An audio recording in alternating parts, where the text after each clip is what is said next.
জুনের 13 তারিখ রাতের বেলা ইসরায়েল ইরানের উপর তাদের নিউক্লিয়ার ফ্যাসিলিটি এবং মিলিটারি ফ্যাসিলিটিতে আক্রমণ চালায়, যেটা ওয়েল প্ল্যান্ড এবং অনেক বেশি প্রিসাইজ ছিল। ইরানের কিছু লুকানো পারমাণবিক কার্যক্রম ছিল এবং কিছু কিছু ছিল মাটির নিচে, কিছু কিছু ছিল মাটির উপরে। ইসরায়েলের গোয়েন্দা তথ্য মতে অল্প কিছুদিনের মধ্যে ইরান নিউক্লিয়ার বোমা বানানোর মতো ক্যাপাসিটির সক্ষমতা অর্জন করতে পারে। এর বেসিসে তারা এই আক্রমণটা চালায় মূলত সামরিক এবং মিলিটারি শ্রেষ্ঠত্ব নিশ্চিত করতে। ইসরায়েল এই আক্রমণটা চালিয়েছে।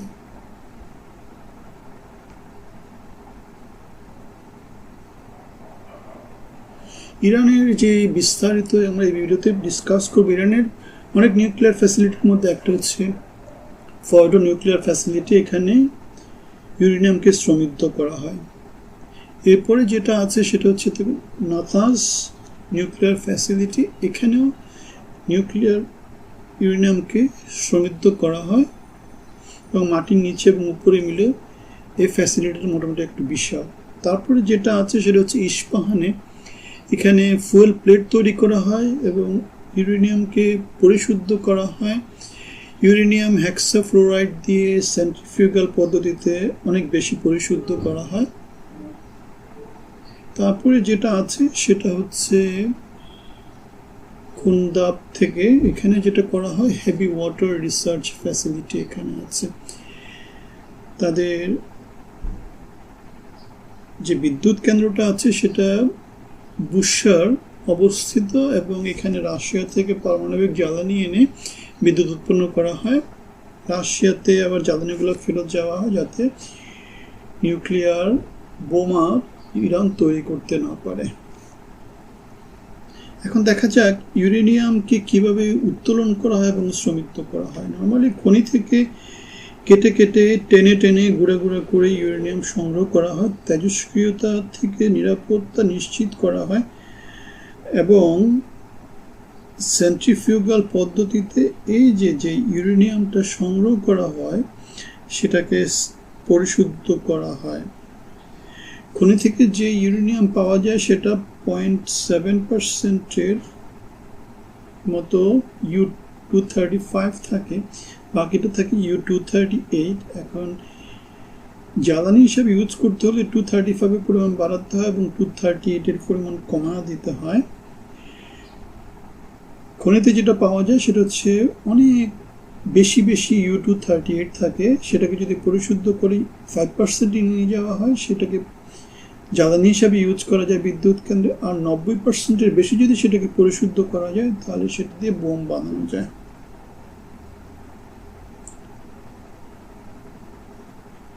এখন খনি থেকে উত্তোলিত আকরিককে কিভাবে পরিশুদ্ধ করা হয় সেটা আমরা এই চিত্রে দেখতে পাবো। এখানে যেটা করা হয় উপর থেকে আকরিক দিয়ে দেওয়া হয় এবং সেটাকে গ্রাইন্ডিং করা হয়। গ্রাইন্ডিং করে এটাকে দুটো উপাদানে ভাগ করা হয়, U-235 এবং U-238। U-235 যেহেতু হালকা সেটা উপরের দিকে উঠে যায় এবং U-238 যেহেতু ভারী সেটা নিচের দিকে নেমে যায়। তাহলে এভাবে যেটা করা হয় বারবার বারবার বারবার পরিশুদ্ধ করে পারমাণবিক বোমা তৈরি করার মতো পরিশুদ্ধতা অর্জন করা হয়। ইসরায়েল ইরানের উপর কিভাবে আক্রমণ করে? সকাল 3:30 100 ইসরায়েলি বিমান 300 ডিফারেন্ট অস্ত্রে সজ্জিত হয়ে শত শত ইরানি স্থাপনায় আক্রমণের জন্য বের হয়। তারা মাঝপথে জ্বালানি নেওয়ার পরিকল্পনা এবং প্রতিরক্ষণ ঠেকানোর পরিকল্পনা নিয়ে তারা 3টা দেশের উপর দিয়ে চলে গিয়ে এই হামলাটা চালায় এবং এটা ছিল অনেক দুর্ধর্ষ হামলা ছিল। দেশগুলো ছিল জর্দান, সিরিয়া এবং ইরাক। এই আক্রমণের 3টা ধাপ ছিল। প্রথম ধাপে বিমান যে প্রতিরক্ষা ব্যবস্থা ইরানের আছে সেটা ধ্বংস করে দেয়া, স্যাম ফ্যাসিলিটি, রাডার ফ্যাসিলিটি ধ্বংস করে দেয়া। দ্বিতীয় পর্যায়ে ব্যালিস্টিক ক্ষেপণাস্ত্র উৎক্ষেপণ করার ফ্যাসিলিটিগুলো ধ্বংস করে দেয়া এবং তৃতীয় পর্যায়ে সামরিক কারখানা, তারপরে সেনানিবাস, মিলিটারি অফিসার এদেরকে মেরে ফেলার চেষ্টা করা হয়।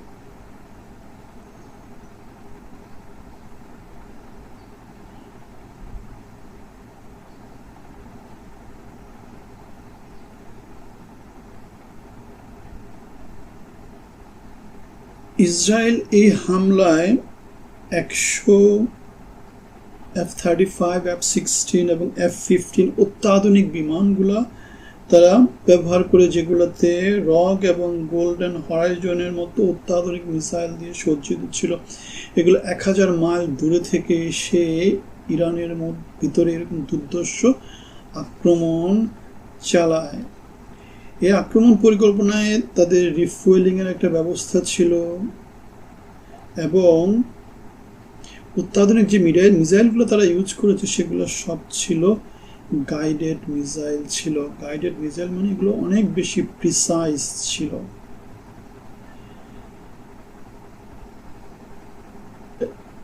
এবং এই মিসাইল আক্রমণ করেই ইরাকের জেনারেল, খুব নাম করা জেনারেলটাকে মেরে ফেলা হয়।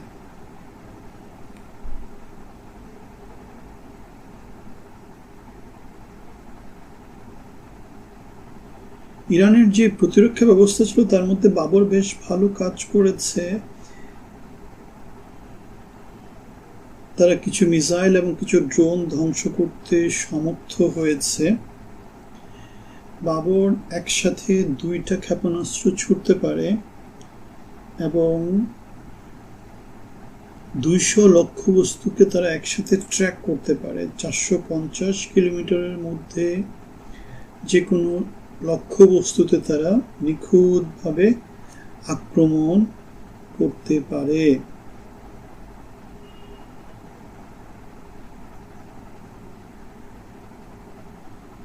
ইসরায়েলের এই যে আক্রমণের যে 3 ধাপের আক্রমণ, সেটার বিস্তারিত এখন আমরা জেনে নিই। প্রথমেই তারা এয়ার ডিফেন্সকে নিষ্ক্রিয় করার জন্য ড্রোন দিয়ে, তাদের গোয়েন্দাদেরকে দিয়ে তারা আগেই সেটাকে কি করে নিষ্ক্রিয় করে ফেলে, যাতে ভয়হীনভাবে বিমানগুলা তাদের অপারেশন কমপ্লিট করতে পারে। রক মিসাইল এবং সেম স্থাপনা এগুলো সব তারা ইউজ করে। দ্বিতীয় পর্যায়ে ব্যালিস্টিক মিসাইলগুলা ধ্বংস করার জন্য যে স্থাপনাগুলো আছে সেগুলোকে তারা হাইপারসোনিক এবং ব্যালিস্টিক ক্ষেপণাস্ত্রের স্থাপনাগুলো ধ্বংস করে। এরকম 3টা স্থাপনা ধ্বংসের খবর জানা গিয়েছে। তৃতীয় পর্যায়ে তেহরানের সামরিক স্থাপনা এবং কারখানা ধ্বংস করা হয়, ব্যারাকে আক্রমণ করা হয় এবং জেনারেলদেরকে, অফিসারদেরকে মেরে ফেলা হয়। ফাতা 1 এবং ফাতা 2 তৈরির যে কারখানা আছে সেই কারখানাতে আক্রমণ করা হয়। যেহেতু এই মিসাইলগুলো অনেক দূর পাল্লার এবং অনেক দূরে গিয়ে, অনেক উপর দিয়ে গিয়ে আক্রমণ করতে পারে, সুতরাং স্যাটেলাইট দিয়ে অনেক দূরে থেকে শাবাব তৈরির কারখানাটাও কি করে দেওয়া হয়, ধ্বংস করে দেওয়া হয়।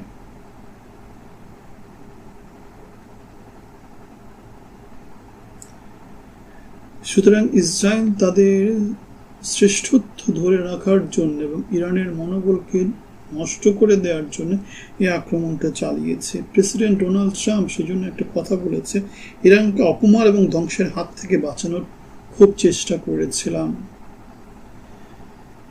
এই যে 1000 কিলোমিটার, 1000 মাইল দূরে থেকে এসে 3টা দেশ পার হয়ে, এটা তো কয়েক মাস আগেও কিন্তু এরকম একটা আক্রমণ তারা করেছিল। সুতরাং এই আক্রমণটা হরহামেশাই হচ্ছে। ডোনাল্ড ট্রাম্প যে কথাটা বলেছে সেই কথাটা এক অর্থে সত্য, আবার আরেক অর্থে হচ্ছে তারাই মোড়ল, সুতরাং তাদের উপরে কেউ কিছু কথা বলতে পারবে না, সেটা তো হতে পারে না। ইরান মধ্যপ্রাচ্যে মাথা উঁচু করে দাঁড়ানোর চেষ্টা করেছিল, কিন্তু তাদের সেই চেষ্টাটাকে কি করা হয়েছে, তাদের সেই চেষ্টাটাকে গত 1 বছরে আমরা দেখতে পেয়েছি একেবারে স্তিমিত করে দেওয়া হয়েছে।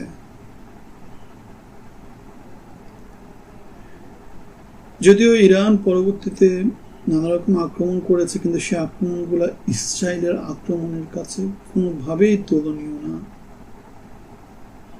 কারণ সামরিক শ্রেষ্ঠত্বে, জ্ঞান বিজ্ঞানে অথবা নানা দিক থেকে তারা যে সাপোর্টগুলো পাচ্ছে, সব দিক বিবেচনায় ইসরায়েলের সাথে ইরানের হয়তোবা সামরিক শক্তিতে কোনো রকমের তুলনা করার মতো কোনো কিছু নাই। এখন আমরা দেখতে পাই যে ইরানের কি কি আছে, বিমানের প্রতিরক্ষা ব্যবস্থা কি কি ছিল, বা এগুলো একটা আমরা জেনে নিই। ইরানের কাছে যে জিনিসপত্রগুলো ছিল সেগুলো, যেহেতু আমরা জানি ইরানের উপর অনেক দিন ধরে অবরোধ আরোপ করা হয়েছে, এর ভিতরেও তাদের রাশিয়ার সাথে নানা রকমের সামরিক এবং বেসামরিক কার্যক্রম আছে। তাহলে ইরানের যে পুরনো বিমান বাহিনী আছে তাদের মধ্যে কি কি আছে? 64টা আমেরিকান F4 ফ্যান্টম আছে, যেটা 70 দশকে শাহকে দেওয়া হয়েছিল। 40টা আমেরিকান তৈরি F14 আছে, এগুলো টমক্যাট, এগুলো 70-এর দশকের বিমান। আর আছে কি 30টা MiG-29, এগুলো রাশিয়ার তৈরি।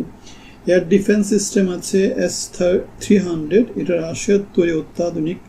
120 কিলোমিটারের ভিতরে যে কোনো রকমের লক্ষ্যবস্তুতে তারা আক্রমণ করতে পারে। এরকম সীমিত সামর্থ্য দিয়ে তারা যে খুব বেশি সফলতা পাবে না, সেটা আমরা গত কয়েকদিনের ভিতরে দেখতে পেয়েছি। দুর্ধর্ষ আক্রমণে অহংকার চূর্ণ করে দেওয়ার মতো এই হামলা মধ্যপ্রাচ্যে ইসরায়েলকে একক শক্তি হিসাবে নতুন করে পুনঃপ্রতিষ্ঠা করেছে। আপনাদের কি মতামত কমেন্টে জানাবেন, লাইক শেয়ার করার চেষ্টা করবেন। ভালো থাকবেন।